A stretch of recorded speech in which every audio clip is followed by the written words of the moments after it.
So it looked like for the night that Brady won the GOAT argument as the greatest quarterback of all time, or maybe the greatest quarterback playing today. Obviously, he has the titles over Rodgers, but most people think just from an athletic standpoint and the ability to make all the throws that Rodgers is the superior quarterback.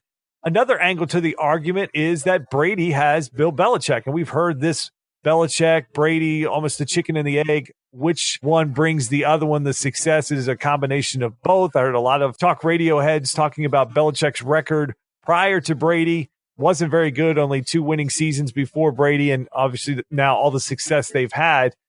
But it was clear on Sunday night, Eric, that the coaching advantage certainly goes to Brady. They had the superior play calling. They were without Gronk. They were without Sony Michel, and they still found a way to put 31 points on the board.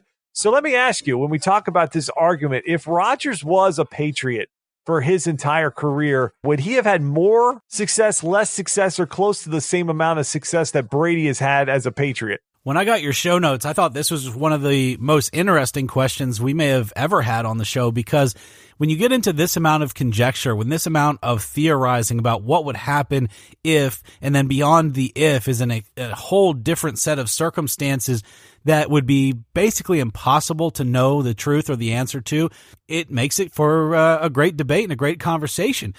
I'm not sure. I think the truth is that Aaron Rodgers is probably a better athlete. I think he's got a stronger arm. I think he obviously has better wheels. He can get around the field better. I think he's a better improviser than Tom Brady is. However, he hasn't had the benefit of Bill Belichick, and that's a fact. So then you look at the other side. I think Brady is a very unique animal. He has certainly a diet and a regimen and a schedule. He has basically lived the last 20 years of his life like Groundhog Day. Every day is the same. He knows what works. He knows what to put in his body. He knows how to train. He knows how to practice, etc., etc. I'm not sure that Bill Belichick makes that much of a difference in that, but I think the combination of sort of how neurotic Bill Belichick is with how dedicated and how much willpower a guy like Tom Brady has, when you pair those two things together, it becomes a match made in heaven. And I think you saw that with Chad Knaus and Jimmy Johnson for a period of 15 years. You have seen that with a guy like Phil Jackson and Michael Jordan. So I think you can't minimize what Bill Belichick has done, but I don't necessarily think that just because Aaron Rodgers is the better athlete of the two, that would have equated to the same amount of Super Bowl appearances and the same amount of Super Bowl rings. There are things, because they're two different quarterbacks, that may have been different and may have changed the course of history. You know, Rodgers also throws a decent amount of interceptions because of the way he plays. You never know how that can change a game. Tom Brady manages a game like no other. I mean, he just has so much self-control, it seems, at times. Would Tom Brady have won more games in Green Bay than Aaron Rodgers? I don't know. I guess I didn't really answer your question, by the way, Justin. But what was odd to me is that this was built up and hyped so much for week 9 of a season. I just kind of didn't really get that. I mean, they had Michael Jordan doing a commercial, and obviously there was undertones to that commercial that were comical and funny, and it even had LeBron James responding to the commercial. But why? Why in week 9? Why does this game have anything to do with who's the greatest of all time? That's the part I didn't really get. So I actually liked your question because it didn't really have anything to do with who's the greatest of all time and whether or not this game really has anything to do with that, because no, it doesn't. Tom Brady has more Super Bowl rings. He has more career stats. And so, you know, at the end of the day, when you compare the two, Tom will be higher on that GOAT list than Aaron Rodgers. But could Aaron Rodgers have won that many with Bill Belichick? It's a possibility. I think Rodgers would have more rings than he does now, maybe a better regular season record, but I don't know if he and Belichick could coexist the way that Brady and Belichick have. I think for all of the potential issues that you hear about continually brought up with Belichick and Brady and their relationship, I think you pointed out a lot of stuff that rings true, that they're very similar in terms of how they prepare and do their jobs. They're both very meticulous. They're both detail-oriented. Brady has never beat anyone with his athleticism like Rodgers can. He's not going to get out of the pocket and run. I mean, Brady scrambled, I think it was 2 weeks ago, for 6 or 7 yards, and people were going crazy about it. And it felt like it took him 17 seconds to do it. It just felt like he was running in slow motion, where Rodgers has just been a more mobile quarterback. But I think Brady's level of just being that cerebral thinking quarterback just meshes well with Belichick, and that they're always trying to outthink and outwit and outsmart their opponent, their ability to come up with different game plans from game to game, from even quarter to quarter at times. When even Sunday night, you saw them come right out of the gate and just go hyper speed down the field, and then they're using Cordero Patterson at running back. I mean, who knew that like 3 teams didn't realize Cordero Patterson was a better running back, the wide receiver? Somehow the Patriots plug him in, and he's scoring touchdowns for him and being an effective part of their offense when they're missing one of their biggest playmakers in Michelle. So I think Belichick, just the system, I think he would have found a way to have more than one ring, but I don't see him having as many as Brady, and I don't see that relationship being able to last as long. Yeah, Brady has some flash about him as well, but it seems like during football season, when he's into it, he's just locked in, very similar to Belichick, and then egos and things come into play. But their relationship's been going on for so long now that you've already heard about McCarthy and Rodgers and all the issues they've had. And the speculation is that if they miss the playoffs, McCarthy's probably gone from Green Bay. So I think that coaching has made a difference, but I think it's been the perfect mix because of how close those guys are in their personality. I don't see that Rodgers has that kind of personality to be able to take Belichick every single day for that amount of years and find a way to work through it the way Brady has. Well, I brought up the fact that there's a lot of rumbling in Green Bay regarding Mike McCarthy's future, depending on how this season ends for Green Bay and if they can make the playoffs or not. And we saw on Monday night a team that looks like they may be in need of some changes as well. The Dallas Cowboys dropped their game to the Titans on Monday night. And Eric, they had a chance early in this game to really take control. They could not put the Titans away early, and the Titans came back to win that game 28-14 and really put the Dallas Cowboys in a tough spot when it comes to the playoffs. Then it came out on Tuesday that Troy Aikman said he thinks the whole organization needs an overhaul from the very top, Jerry Jones down. That Dallas really needs to make some big-time changes.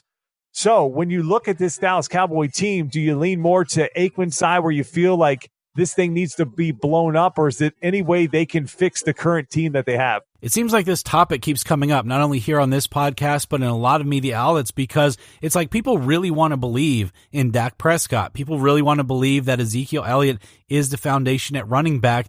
Now they've got Amari Cooper. Now they've got some pieces there that they feel like they can drive with, but yet you've got a coaching staff that still seems like they don't know what's going on. My hesitation to blow this thing up is that if Jerry Jones is still any big part of what they do after that, you're still going to have the same problem 5 and 10 years down the road. I think the main problems in Dallas really stem from Jerry Jones, and then they work their way down. The coaches always complain that they can't get done what they want to get done. You've just got this dysfunction, and when it goes well, it goes well, and when it goes bad, you always hear about it. It's just constant. It would be hard to play under that kind of disgust from your ownership all the time. And if a guy like Troy Aikman is saying it, you'd have to believe that he knows what he's talking about. So I tend to side with him on this. I think it might be time to look at what are we going to do, not for this year. I think this year is over. What are we going to do for the next 2 to 3 years to rebuild this program and keep up with the Philadelphia Eagles and potentially the surging Washington Redskins? Because at this point, they're definitely third in the division. It's obvious now we don't have to worry about the Giants, but the Dallas Cowboys are easily third as far as talent and as far as togetherness in this division. So now it's time to take the step and look in the mirror and do some hard things. Make some decisions that may not feel too good. Because in 3 years, do you want to be walking this same path that you're walking now with a Dak Prescott who's now been in the league for 5 or 6 years and nobody wants him? Or an Ezekiel Elliott who just kind of was great for a year or two and now you don't know what's going on? Is that an Alfred Morris situation? Is that a DeMarco Murray situation? I mean, what are you going to be left with in 2 or 3 years? You've got to look long-term now. I don't think Jason Garrett's the answer, and so I think you just kind of make some difficult decisions. As I said, you look in the mirror, you look at 2020 and 2021 and find out who you want to be as a football team and what your identity in that NFC East is, and you start building toward that starting in next year's draft. It doesn't feel to me like Jerry Jones is ever going to relinquish control of that GM title or whatever he does, and we don't get to see the inside of this team of how much he's involved with personnel decisions, but it feels like this Cowboy team isn't playing up to the level of talent that they have. At 3-5 with some of the weapons they have, they coming into Monday night, they had the number 1 scoring defense in the league, and yet they find themselves at 3-5. To me, that feels like it's more on the coaching staff for not being able to get the max out of this roster and get the wins that equal the talent that they have. It's a very similar situation in Denver right now that you saw Demaryius Thomas come out and basically put it on the coaching staff, that there's enough talent on that team and the coaching staff continues to put them in positions to lose football games. Also, Dallas is going to have to make a decision on Dak. And I think that's where it's going to come down to what this organization and directionally they want to do. I've talked about on the show before, I have concerns about Dak. It felt like maybe they had found something by letting him run a little more. I don't understand why, when you have a quarterback that has the ability to move around in the pocket, why you don't use that if you're Dallas. Can they not put a tape on of Kansas City and see how Kansas City uses Mahomes? Mahomes isn't running, but he's mobile in the backfield, which gives his receivers extra time to get open. Dak just seems like he's looks for one read. Even on the interception he had to Cooper, it's like, I'm throwing the ball to Amari Cooper. I don't care who's on him. And then he makes a completely inaccurate throw and it gets picked off. So to me, I've got some concerns about Dak, but I feel like I want to see him with a coaching staff that actually knows how to use it. And I don't have a lot of confidence in Scott Linehan off of what he did in Detroit.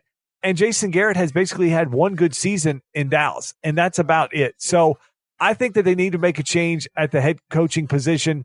And if Jerry isn't doing as much in the personnel, and maybe they can get him off camera, but I don't see how after a game, if Jerry's doing an interview, how that has any impact on what happened an hour before that in a football game where people continue to blame Jerry Jones. Yeah, there's a little bit of a circus in Dallas, but what happens on the field for those 60 minutes, that's up to the team. That's up to the coaching staff. Jerry Jones is up in a booth, not even close to that team. He has to find a way, though, to have a coach that's empowered and he's not controlling. I think that's the big thing. So Jerry's not going to sell the team. I don't think he's going to relinquish power, but I think if he wants to win, he needs to find a coach that he lets coach and stop meddling in it. Don't have a puppet. Don't have somebody that he can control. If you look at the names of coaches he's had, they're all like that. They're just names of guys who really didn't do anything after they lost their head coaching position. When you get to Chan Gailey and Dave Campo and even Wade Phillips, just a lot of guys like that where he's going to have to go out and get a name and get someone that can actually take control of this team and see what he's got in Dak, because they're going to have a big decision to make here, Eric, in the future with Dak, because remember, he's not a first-round pick. He was a third-round pick, so that means he's on a 4-year deal, which moves that time frame up. No fifth year that the first-round guys get, similar to a situation we're going to talk about next with a guy that set Twitter on fire this week as he tweeted farewell to Miami. That would be Le'Veon Bell. But, Eric, I got to ask you this. James Conner has been filling in very admirably for Le'Veon Bell and maybe even living up to a higher expectation than what the Steelers thought he could do. He fills up the stat sheet every single week. The Steelers seem to be rolling right now. They went into Baltimore and really put it on the Steelers. So at this point, Eric, do you feel that Pittsburgh should even want Le'Veon Bell back or even take him back? No, not a chance. And I got to say, I am a fan of James Conner, not only for his personal story, but I picked the guy up in week 1 before the first game of the season in fantasy football for our season-long league. He wasn't drafted, and I just picked him up on a whim. Boy, has that been an amazing free agent pickup before a fantasy football season. He's not great every game, especially there was the first 5 games of the season. He had 2 kind of busts, but Pittsburgh wasn't really playing well at that time either. He also had a couple of monster games. Now, as the season has gone on, he's looked phenomenal because he's good in the passing game and good in the rushing game. And he's a lot cheaper than what Le'Veon Bell is. So you look at that and you look at what value do running backs have? We talked about this weeks ago with the whole holdout situation that Le'Veon's putting on the Steelers. It's way too far down the road now at this point. We're going into week 10. You don't let Le'Veon Bell come back to your football team, just walk into the arena like he's Vince McMahon in the WWE and say, all right, I want my starting job back. No, heck no. He's done. He's made his bed. He needs to lie in it now. And now I'm serious about that. You don't let him back. This is James Conner's job. He has now earned it by the fact that they plugged him in and he has done everything for that team that he has been asked to do. And he has done far better than probably a lot of people thought. And he's done definitely enough to earn that role, especially more than some guy who wants to waltz back in after a 10 or 11 week holdout. So no, the heck with that. Le'Veon, you're done in Pittsburgh. Go find somewhere else. they need to figure this whole thing out and put it to bed, because I'm sure at this point his offensive line doesn't give a rip. I don't even